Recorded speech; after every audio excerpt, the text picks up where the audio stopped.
Good everyone, you're watching Radio Fixes. In this video, I'm going to talk about how to enable Hibernate option in Windows 11 machine. Now, by default, you wouldn't see Hibernate option in Windows 11. You will have to go ahead and enable that.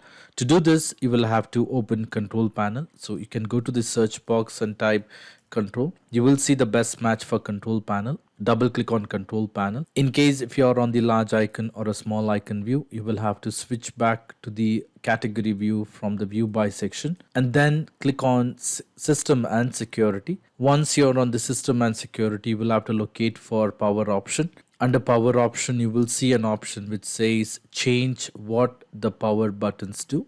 Click on it. Now this will take you to the define power buttons and turn on password protection options. Under this section, you will see an option which says Hibernate show in the power menu.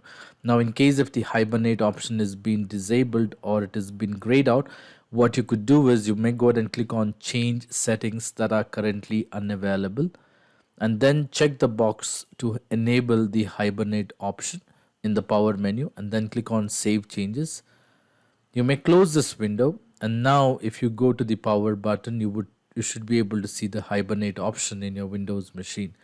I hope this video was useful. In case if you like this video, please make sure to hit the like button and do not forget to subscribe to my channel. Thank you. Have a great day.